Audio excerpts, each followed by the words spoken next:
Okay, so what's the topic? All right, episode 8. I got things to do. All right, welcome everyone. I'm Damian Mel, and this is Mia Mel. Oh, very good. She remembered her name this time. This is episode 8, and the topic is, who the hell are we?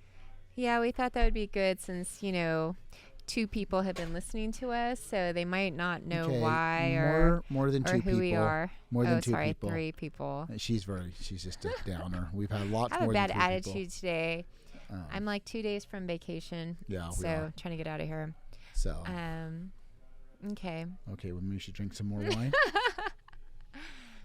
Okay, so who are we? Obviously, we are married. We are married. How long have we been married for? Long time. We've been married for like 20 years. It's going to be our 20th year. Actually, this is our 20th anniversary next month. Actually, this month. Oh, sorry. I'm glad somebody remembers. We always forget because, we don't count crap like that.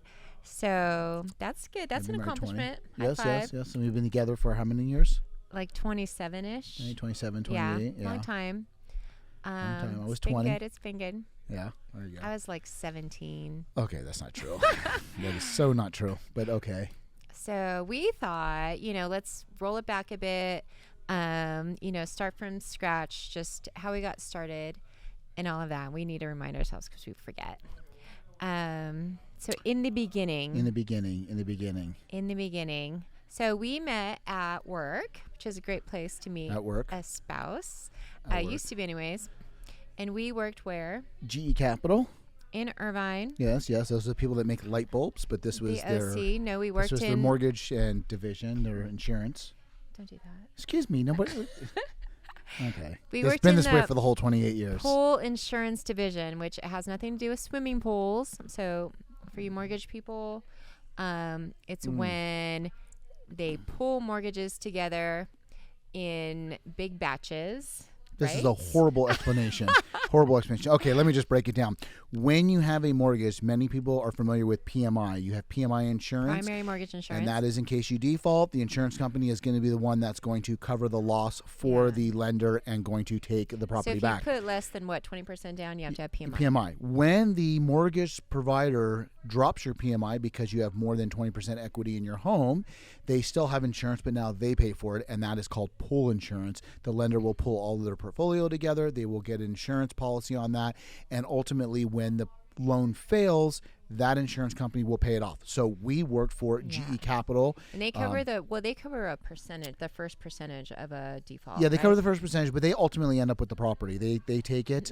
They get the REO. So listen, not to be confused with your mortgage servicer, right? So people say, oh, Wells Fargo is taking my house back, where Wells Fargo may not have been the lender.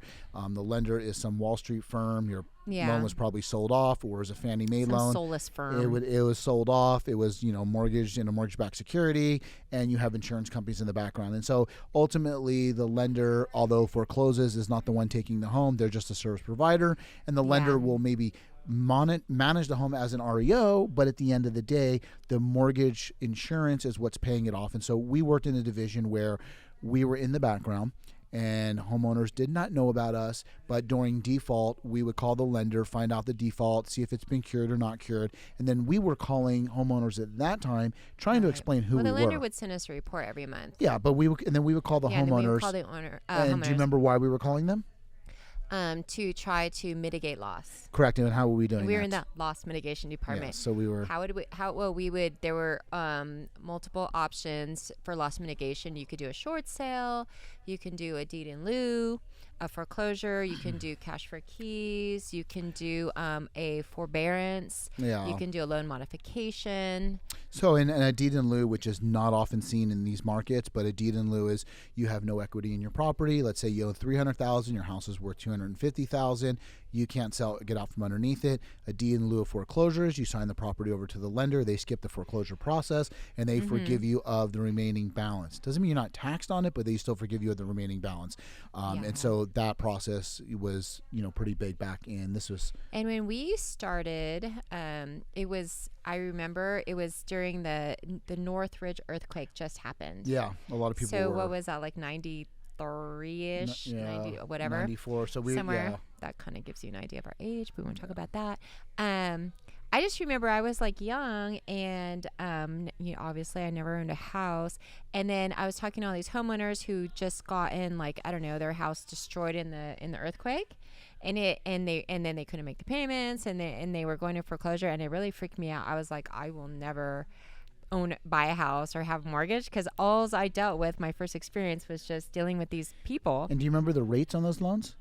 Yeah, they were like 13, 14. 14%. Seconds were 17, 18%. Yeah. So those were the rates coming out of the 90s. And so it's funny because we look today at the rates and we're like 7.3 is today's average on a 30-year fix. And that is high given the fact that we've been stuck on so super low rates. Spoiled. But it is definitely crazy because we saw people, I saw loans where much smaller balances, they didn't refinance, but we saw loans as much as 18, 19% I know. On a first, because in the late 80s, early to late 80s, rates were just like complete skyrocketed. So what a huge difference. So that was a difference. that is where we met. We Capital. met. That was Irvine. So that was my first. I was a better performer than Damien, I'm going to say. Okay, whatever. Whatever. Okay, so then we met there. We worked there for a while, and then we decided that we didn't want to be in corporate life. No. We were kind of like, that was kind of one of my first real jobs. It was not my first real job. It was like one of my first real jobs, working in an office environment. And I just remember I looked around. At first, I was like, I'm going to climb this corporate ladder. But then at the end of the day, I looked around and I was like, I don't really want to be any of these people.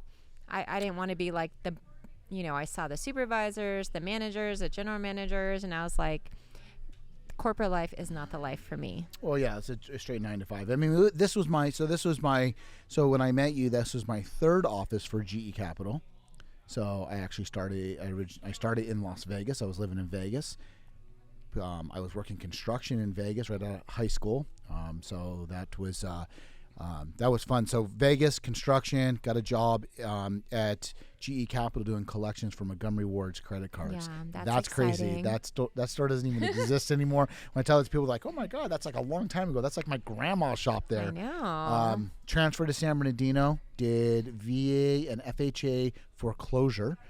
So I got a really good understanding of foreclosure process, and I covered different states, California and Texas. Every state's different. Learned at that time that California, although has a mortgage, it's very rarely used, and people don't know this. We use trust deeds. We use trust deeds. A mortgage is, if in a mortgage, the difference between the two is, for those who don't know, is if you have a actual mortgage, you have to go to court to do an actual foreclosure. Yeah, you have to go in front of a judge, and there's often a redemption period. I think Texas had almost a 1-year redemption period. So yeah, Minnesota has a redemption period. Trust deed is different. A person holds the paper separate from the bank. They go to the auction after filing an NOD, notice of trustee, and boom, it's off to somebody else. And so got a really good grasp of how the mortgage industry worked, kind of going through those different levels. But then we threw it all to the wind and we quit. Yeah, so like, what did we quit for?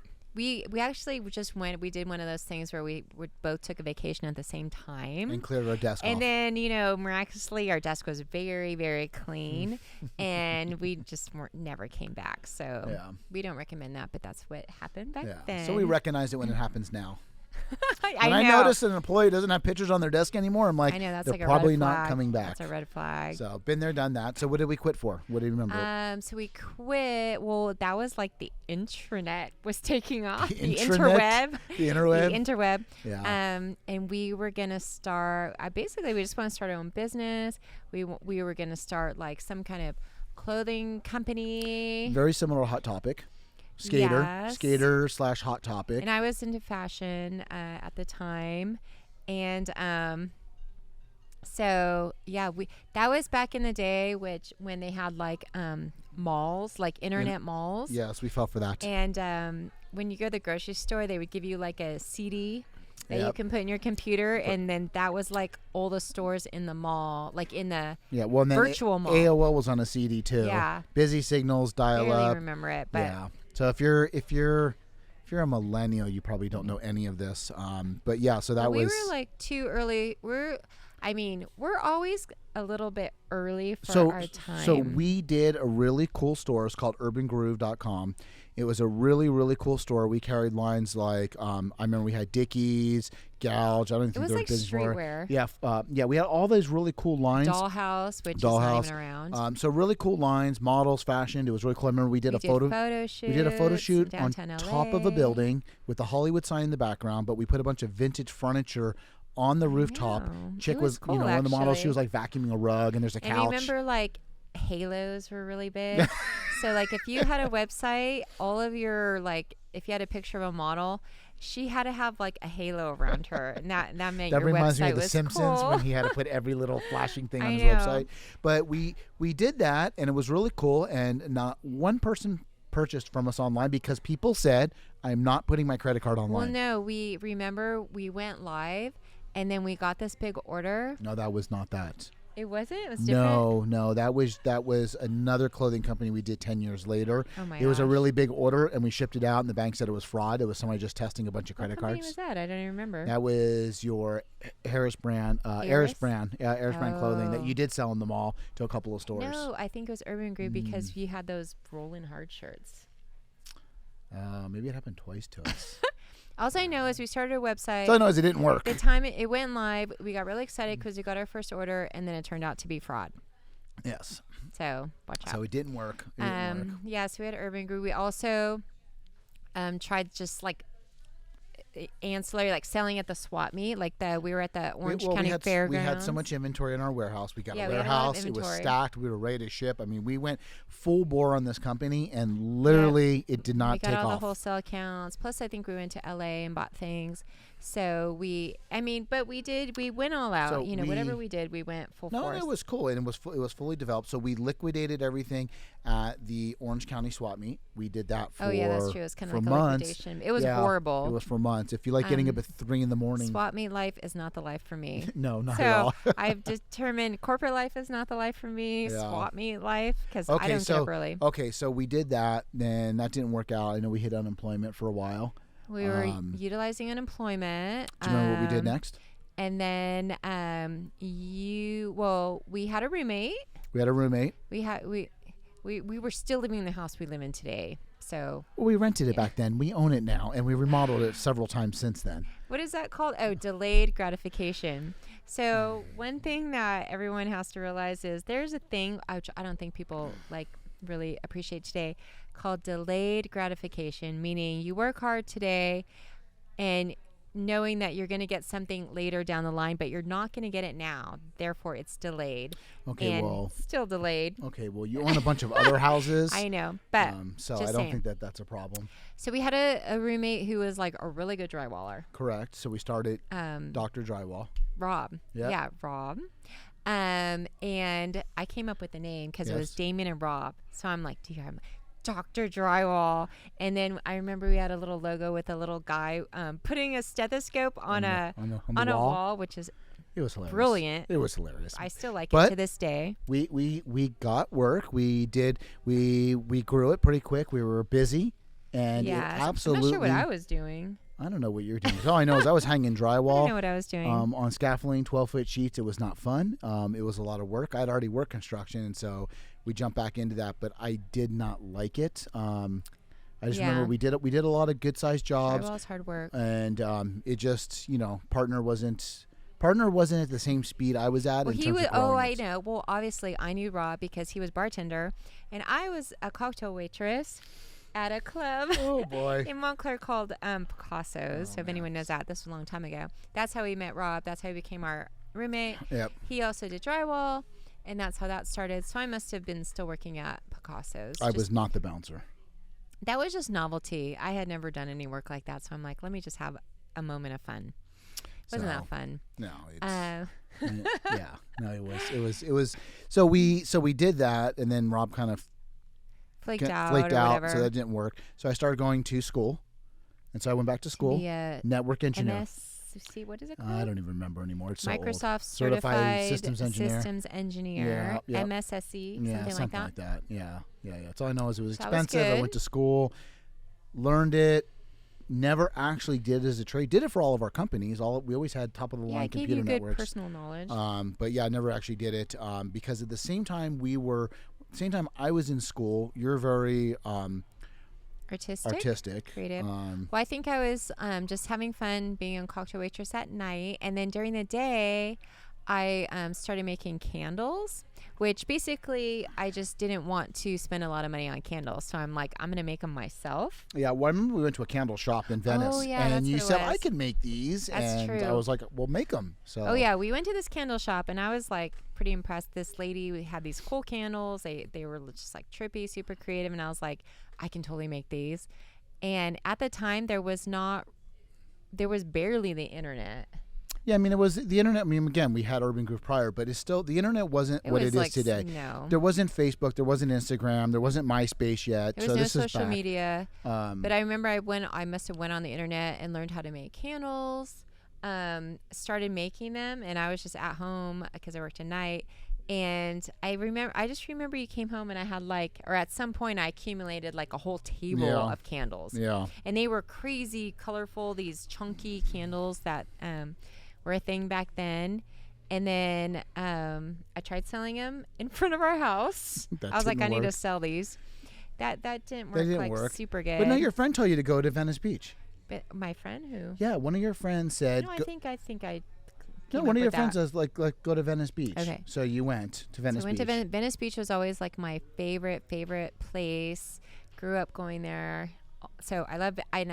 To me, like I'm like a hippie at heart, I feel like. So I like took a blanket, all my candles, and sat down and was like, okay, I'm like doing this. I'm like selling to Venice. That was fun for me. So I remember you went the first time you went. I didn't go with you. You went with one of your friends. You didn't have that much inventory.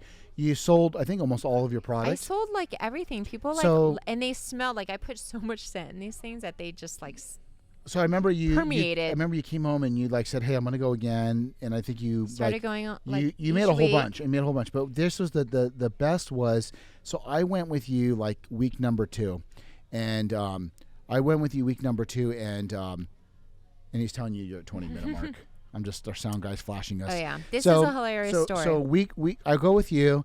And if you guys have ever been to Venice Beach, there's a guy out there with reptiles and snakes. I doubt he's there now. Yeah, but it was called the Birdman. The Birdman. And so we go and we kind of set up. The city has like little markers where you can set up, and so we set up like whatever space number, and all these weird homeless people who like Well, at first we didn't even have a license or anything. Yeah, we set up, and then we were just like, I'm just gonna put a blanket down. Weird homeless people were like, "Oh, you can't set up there. You're in the Birdman spot," and I'm like, "Who the fuck is the Birdman?" Like, Birdman. Like I don't know who this dude is, right? And like, "Oh no, he's gonna kick you out." I was like, "Listen, dude, we're here."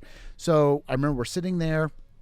And the Birdman comes. He comes and he tells us. He was like really tan. He was tan. And he had birds all over him. He had birds on him, which was hilarious because he's trying to be serious. He had like a snake around his neck. He did. And he goes, "Oh, you're in my spot. You need to move." You're in my spot. And I looked and I said, "Well, I don't see your name on here. I'm not moving, bro." So he said, "Well, you know what? You're being an ass. I'm going to set up right next to you. I draw such a large crowd. No one is going to see you. So good luck selling." So we're like, okay, whatever. I don't care. So he sets up next to us, and it is very true. He drew such a major crowd you could not see us. But here was the best part. Women don't care about snakes. Okay, the men do. So when all the men were like, "Oh, look at this disgusting snake," the women were like, "What are these great candles?" Literally within an hour, we sold out all of our inventory. I mean, it went within an hour. And I remember looking at him, and he was so pissed off. I go, "Hey, bro, that worked out so well. I'm going to be here next week in this same spot." And he was so pissed off. That was funny. But we sold everything. And that was when I was in school. I remember I was doing homework on the beach, and I'm watching you, and I'm like, holy shit, there's a business here. Yeah. And I know a couple of weeks in, a guy came up to you and said, "My buddy sells candles, but he has a warehouse. He makes like $10,000 a day." Yeah. And he told you to get wholesale reps. So I would continue. I kept going to Venice. It was a thing. I'd go every weekend, and I was doing good. And then this guy came up to me, and he said, he's still in business. I think his company was called Zodax. Yeah, I think so. And he's like, "Yeah, we sell thousands of candles." So like, "Your candles are great. You should go get a rep at the Mart." Yep. And I didn't know what that was. I was like, "What is that?" And he told me. So I was like, "Okay." And so then I came home and told you, I'm like, hey, there's this thing called the Mart, and you could get reps, and they could sell your products to stores. So then that was kind of our first. So then I actually went to the LA Mart with a little box of candles, and I just like this is very hokey, right? This is straight out of our kitchen. But from the I was making candles on the kitchen, which is a whole nother story. We should but go into. but so we went into the Mart. We walked into the first showroom, and did I go in a couple showrooms before we that? went in, but Okay. we went into. And just so you know, the Mart is a place where if you have products that you are a wholesaler, like it can be anything. It's like gifts mainly. You can be making I don't know, it could be lotion, candles, any kind of gifty product, greeting cards, whatever. You get representatives, and then those representatives sell them to the retail stores. They have relationships. They go from store to store. At least they used to. And that's how you get basically it's how a artisan or someone who makes products gets distribution in the retail market. Okay, right? so we did that. We go to I go in. She says, "Hey, let my boss keep these here. Let my boss see them." And we drove back home. By the time we got back home, there's no cell phones back then. We get a call. There's a call on our answering machine. It says, "My boss liked them. She loves them. We're having the Christmas show." This is like we're having the big trade show in June. like 2 months or something. Yeah, we're like 2 weeks. And she's like, "You need a catalog." So I know we kind of rushed to put this together. They kind of guided us a little she's bit. like, "Do you have a catalog?" And we're like, "Oh, of course." Yeah, always lie. And Always lie and say you do. Can you do production? Oh, of course. Absolutely. Who can't do production in their kitchen? What's production? X amount per day, month, whatever. Yeah, no problem. And I think she was talking about SKUs and pricing and all of this. So we're like, yeah. So let's put this in context. When we were at Venice, we would sell out. When we'd sell out, we would sell like $600 worth of product. That was what we sold out. That was like it would take a us good day. take us like 1 week to make that To product. make it. Because it was just me. So we did the show. We did our first show, and we had a fax machine back then. And the order started being faxed over during the show. And the show lasted a total of 3 days. And do you remember how much money we sold in 3 days? I don't know. It was like thousands. $48,000 worth of product in 3 crazy. days. So okay, we go from $600 to $48,000. Now this is not this. $600 was retail. Right. 48,000 is wholesale, which means 48 times 2 is the actual product. So we're talking $100,000 for the product. Or a warehouse. No, we hired every one of our neighbors. My dad. We hired every one of our neighbors. Our whole entire house, including garage, became an assembly line. And I remember the city of Chino came to our house and said, "This is not what we mean by a home business." I said, "What do you mean?" We had like pallets. Well, I being remember dropped off. they said the UPS guy sits in front of your house for 20 minutes with his flashers on loading boxes. They said this is beyond a home business. So we grew that business. In 3 years, we did millions of dollars worth of sales. Name off some of our customers real quick that we were in on a national level. I mean, Nordstrom's, Urban Outfitters. There was Skin Market, who's not in business anymore. Hallmark stores, all the airports. House to Home, which is not with us anymore. A million stores aren't with us. Limited, all the Limiteds. Yep. Charlotte's Roos, which is not around anymore. Charlotte's Room, which is not around anymore. I know we did Hot Topic. I know we did a line for Ozzy Osbourne when they had the Osbourne show out. We did a line for them. So all this was like zero to all of this in 3 years, and it literally fell apart overnight. But one thing I guess the moral of this story is, we went all in. So we were the funny part is we were in a rental house, which we're in the same house we live in now, but we were renting it. But we made the candles inside our house, like in the kitchen, and then in this one little area of our house. And literally every inch of our house was now covered in wax, which was a problem. We should have got a discount when we My bought whole it. stove was covered in wax. There's glitter everywhere. In fact, there was glitter embedded in all of our all over Damien's face was glitter, like whether he was making candles or not. We smelled like we would go to anywhere. You know what would happen today if I glitter on my face? People would confuse me and ask if I have a pronoun. Anywhere we go, people were like, "You guys smell like candles," or they'd be like, "You smell good." Our steering wheel of our car, I remember, had glitter embedded in it. But we literally ate, drank, slept this business to the point where our house is ruined. Well, we went from the I almost house. started 1,000 fires. We went, yes, we went, yeah. Wax is flammable after a certain. And we made this. flash We were point. making a tiny pot. Not even. I didn't even have wax Well, melters at the time. but we started there. Then we moved into a warehouse in Ontario. Then we moved into eventually a 20,000 square foot warehouse with a full production facility that we built from the ground up. It got pretty impressive. Once the city kicked us out, but even prior to that, then we converted our whole garage into an assembly line. Yep. That's when all our neighbors worked for us. My dad worked for us, and it was crazy. No, and so then that business was a great lesson for us. We learned a lot because it fell apart because we were undercapitalized, and Way undercapitalized. unfortunately, we were factoring. If you don't know what factoring is, you have receivables. gosh. Retail stores don't pay for 30, 60, 90, and sometimes 120 days, and we would sell those receivables to a bank at a ridiculous interest rate because we were Crazy starved rate. for cash. And that would have been okay, and we would have worked ourselves out of that. But we had two giant accounts with hundreds of thousands of dollars in receivables. I mean, at one point we had like $1 million in receivables, and they went bankrupt. But you have to say the reason we had a factor was because obviously we have to pay our employees every 2 weeks. Stores only paid us. It could Yeah. be 60 days, 90 You days. said that, yeah, 90 to Oh, 120 days. So yeah, you Okay. have to float that. And if you didn't want to sell to the stores, then if you didn't want to do it, you don't sell to the store. They don't care. Yeah, basically you're at their mercy. They move on. And then other stores would take your stuff, and then next year they'd knock it off in China, and you were kind of, they didn't need you anymore. It was So a really good learning it experience. was tough, but we took a lot of that. But I know when we ended that, when that kind of wound down, and it was really a sad moment, 'cause I remember telling our employees, go cash your checks now before they won't cash. And I remember we had 20-some people come back to us and say, we'll work We'll for still work. free if we can help you get it back online. That meant a lot. Like I guess that meant we had a good work environment. They definitely appreciated working for us.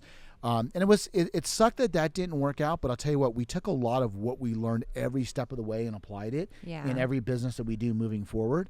And I know at the tail end of that business, we met up with your brother in Minnesota who was doing real estate. And he kind of said, look, this is what I'm doing in foreclosure market.